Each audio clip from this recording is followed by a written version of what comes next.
Everyone, welcome to Master Science Hub. आज का जो हमारा टॉपिक है हम डिस्कस करने वाले हैं उसका नाम है क्रॉप प्रोटेक्शन मैनेजमेंट। इससे पहले हम पढ़ चुके हैं क्रॉप की वैरायटी कैसे इंप्रूव होती है, क्रॉप का प्रोडक्शन कैसे इंप्रूव होता है। हमने स्टार्ट किया है बेटा चैप्टर क्लास 9 का इंप्रूवमेंट इन फूड रिसोर्सेज। तो उसमें हम एक ओवरव्यू ले चुके हैं, क्रॉप की वैरायटी इंप्रूवमेंट देख चुके हैं, क्रॉप का प्रोडक्शन इंप्रूवमेंट देख चुके हैं और आज हम डिस्कस करने वाले हैं क्रॉप का प्रोटेक्शन मैनेजमेंट कैसे करते हैं। तो बेटा हमने प्रोडक्शन में पढ़ा था कि देयर आर 3 मेथड्स, मतलब कि मोटे मोटे तरफ से कि देयर आर 3 मेनली मेथड्स। कौन कौन से थे? एक तो न्यूट्रिशन मैनेजमेंट करके हम उसके प्रोडक्शन को बढ़ा सकते हैं, उसकी ईल्ड को बढ़ा सकते हैं, और एक different type of irrigation methods पढ़े थे, है ना। अच्छे से पानी जाएगा हमारे प्लांट्स में तो अच्छे से ग्रो करेंगे हमारे प्लांट्स। और बेटा क्रॉप पैटर्न्स भी देखा था हमने, है ना, कि हम डिफरेंट टाइप के पैटर्न्स को देखकर हम अपने प्लांट्स के साथ उसको एक्सपेरिमेंट कराकर हम अपने प्लांट्स की यील्ड को बढ़ा सकते हैं, उसकी ग्रोथ को बढ़ा सकते हैं। तो बेटा क्रॉप का प्रोडक्शन हो गया, है ना, अच्छे से प्लांट्स को हमने ग्रो करा लिया। अब बेटा ग्रो करा लिया है, ग्रेन्स बन गए हैं, ग्रेन्स को हमने अब क्या करना है, उसका प्रोटेक्शन देखना है कि अब जो हमारा प्रोडक्शन हुआ है वो अच्छे से हो, है ना, प्रोटेक्शन के साथ हो। तो देयर आर सच मेथड्स जिनसे कि बेटा हम प्रोटेक्ट कर सकते हैं अपने क्रॉप्स को। तो सबसे पहले बेटा to protect crop against disease caused organism, ऐसे ऑर्गेनिज्म जो डिसीज कॉज करते हैं, है ना, या फिर अदर हार्मिंग फैक्टर्स, उनसे बचाना, उन सबको क्या बोलते हैं? क्रॉप प्रोटेक्शन बोलते हैं। ठीक है, ऐसे ऑर्गेनिजम्स जो हमारे प्लांट्स को डिसीज कर दे उनसे बचाना, या कोई भी ऐसे हार्मफुल फैक्टर्स, है ना, जिसकी वजह से हमारी क्रॉप खराब हो जाए, क्रॉप हमारी नुकसान हो जाए क्रॉप को, उसको हम बोलते हैं क्रॉप प्रोटेक्शन। ठीक है, उन सबको क्या बोलेंगे? Crop protection. ठीक है, तो देयर आर 2 मेनली मेथड्स। एक तो pest control during growth, growth के दौरान पेस्ट का कंट्रोल देखना। ठीक है, अब पेस्ट क्या होते हैं सबसे पहले वो देखेंगे। और बेटा एक स्टोरेज ऑफ ग्रेन्स, मतलब कि ग्रेन्स को अच्छे से हमने स्टोर किया है नहीं किया तो वो भी तो प्रोटेक्शन में ही आएगा। उसको हमने अच्छे से प्रोटेक्ट करके रखा ही नहीं रखा, सेव करके रखा ही नहीं रखा, है ना। नहीं तो देखो आपने प्रोडक्शन कर लिया, आपने वैरायटी इंप्रूव कर ली थी, लेकिन अगर आपने ग्रेन्स का स्टोरेज ठीक से नहीं किया तो फिर क्या फायदा, है ना। तो फिर आपको बेटा उसको बेचने को नहीं मिलेगा, उससे फिर बेटा पैसा नहीं आएगा, तो फिर क्या होगा, है ना। तो फिर सब कुछ बर्बाद हो जाएगा। तो फिर क्रॉप्स का क्या मतलब है? आपको इंप्रूव कराने का, उसको प्रोड्यूस कराने का तो कोई मतलब ही नहीं रहा फिर, है ना। इसलिए हम देखेंगे कि पेस्ट कंट्रोल भी जरूरी है during the growth of plant, है ना। कुछ पेस्टिसाइड्स, कुछ पेस्ट होते हैं जिनको हम पेस्टिसाइड से मारते हैं, है ना। पेस्ट क्या होते हैं सबसे पहले देख लो कि पेस्ट क्या हो सकते हैं।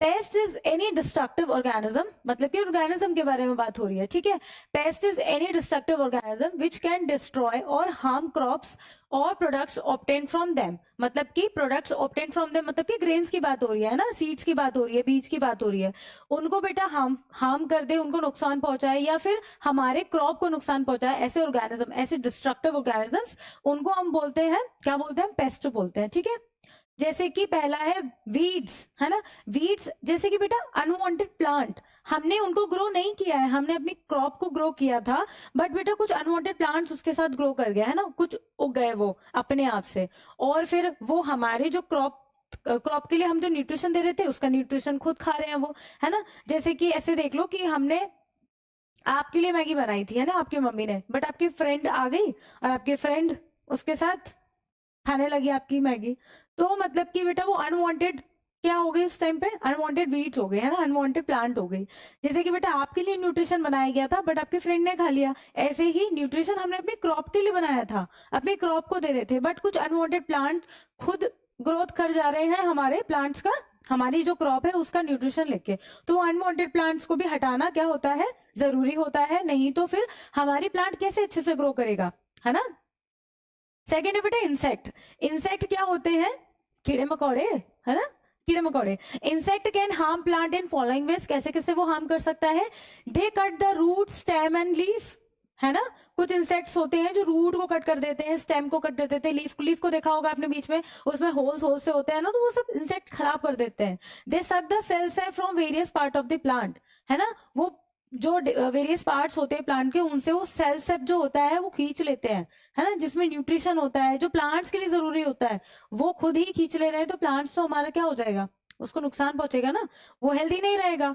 पैथोजेंस क्या होते हैं? पैथोजन, ये सब किसके बारे में बात हो रही है? पेस्ट के बारे में बात हो रही है, ये सब पेस्ट है, इन सबको कंट्रोल किया जाता है during the growth of plant. ठीक है, पैथोजेंस क्या होते हैं बेटा? पैथोजेंस ऐसे बैक्टीरिया, ऐसे वायरस, ऐसे फंगस जो कि बेटा आपके प्लांट को डिसीज कॉज कर दे। ऐसे तो बैक्टीरिया अच्छे भी होते हैं, फंगस अच्छे भी होते हैं, है ना, वायरस अच्छे भी होते हैं जो प्लांट की ग्रोथ में हेल्प करते हैं। बट ऐसे ऑर्गेनिजम्स जो कि बैक्टीरिया, फंगस, वायरस कोई भी हो सकते हैं, वो जो आपके प्लांट को डिसीज कॉज कर दे उसको हम बोलते हैं पैथोजेंस। तो बेटा वो पैथोजेंस भी क्या करते हैं, पेस्ट का काम करते हैं। ठीक है, they transmit through air, water, soil. और ये ट्रांसमिट कैसे होते हैं, एयर से, वाटर से या सॉइल से। ठीक है, तो इन सबका कंट्रोल बहुत इंपॉर्टेंट है। तो हमने देख लिया कि पेस्ट कंट्रोल ड्यूरिंग ग्रोथ बहुत इंपॉर्टेंट है, क्योंकि बेटा वो हमारे प्लांट को नुकसान पहुंचाते हैं इसलिए। सेकेंड है storage of grains. Storage losses, high losses due to biotic. Biotic मतलब कि हमारे प्लांट्स को, हमारे जो ग्रेन्स है ना, हमारे जो ग्रेन्स है उनको कोई बायोटिक फैक्टर नुकसान पहुंचाए, उससे ज्यादा नुकसान होता है तो उसको बोलते हैं हम बायोटिक लॉसेस। या फिर high losses due to biotic living factors, जैसे कि इंसेक्ट हो गए, रोडेंट्स हो गए, मतलब कि जैसे चूहे हुए घुस जाते हैं ना, है ना, जहां पे ग्रेन्स रखे हैं वहां पे चूहे चले गए सपोज करो, तो वो सब कुछ तबाह कर देंगे, सब कुछ बर्बाद कर देंगे, और फिर वो हमारे खाने लायक रहेगा नहीं, तो फिर नुकसान ही तो हुआ, है ना, नुकसान तो हो गया।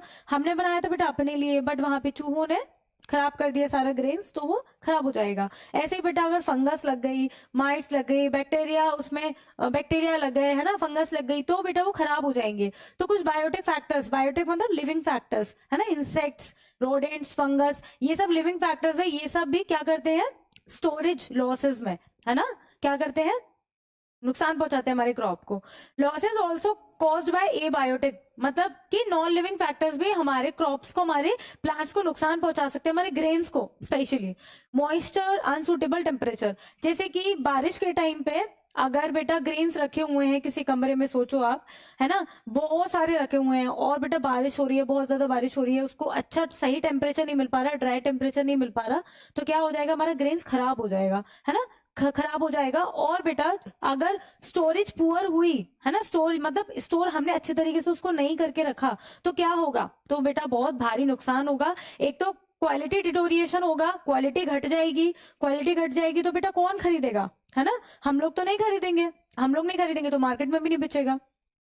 इसीलिए बेटा क्या होता है, वेट लॉस, मतलब कि जितना हमने सोचा है, मतलब क्रॉप से जितना हमने वेट सोचा है वो लॉस हो जाएगा, डिकलरेशन हो जाएगा, रिड्यूस जर्मिनेशन एबिलिटी हो जाएगी, मतलब कि जो सीड्स होते हैं बेटा वो जर्मिनेट नहीं कर पाएंगे, वो दूसरे प्लांट्स को जन्म नहीं दे पाएंगे।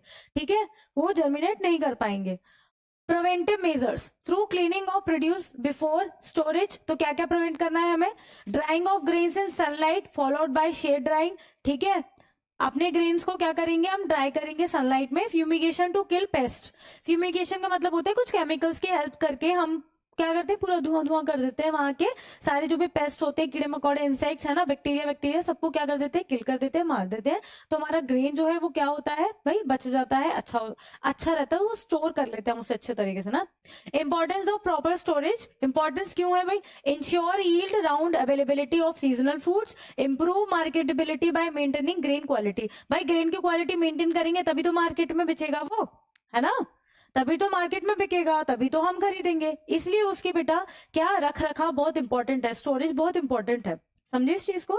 तो हमने क्या देखा बेटा, क्रॉप प्रोटेक्शन मैनेजमेंट में सबसे पहले पेस्ट कंट्रोल ड्यूरिंग ग्रोथ बहुत इंपॉर्टेंट है ना, पेस्ट का, पेस्ट मतलब कि कोई भी ऐसे ऑर्गेनिज्म, डिस्ट्रक्टिव ऑर्गेनिजम्स जो हमारी क्रॉप को क्या करे बेटा, नुकसान पहुंचाए, है ना, या हमारे जो प्लांट से बने हुए चीजें हैं, मतलब जैसे कि ग्रेन्स हैं, सीड्स हैं, उनको नुकसान पहुंचाए, वो पेस्ट है। ठीक है, pest control during growth of plant, और दूसरा क्या था बेटा, स्टोरेज ऑफ ग्रेन। ये भी हम चेकआउट करेंगे अच्छे से कि हमारा ग्रेन है वो उसकी स्टोरेज सही से है कि नहीं है। ठीक है, तो बेटा क्रॉप प्रोटेक्शन में इतना ही है, 2 ही मेथड्स है। हमारा जो नेक्स्ट टॉपिक है वो होने वाला है एनिमल हस्बेंड्री, उसको हम पढ़ेंगे थोड़ा डिटेल में। तो मिलते हैं नेक्स्ट लेक्चर में नेक्स्ट टॉपिक के साथ। तब तक के लिए बेटा अगर वीडियो मेरी अच्छी लगती है आपको तो लाइक करें, शेयर करें अपने फ्रेंड्स के साथ, अपने स्टडी मेट्स के साथ, और बेटा सब्सक्राइब करें चैनल ऐसे ही अच्छे टॉपिक की वीडियोस लेने के लिए, नोटिफिकेशन आने के लिए।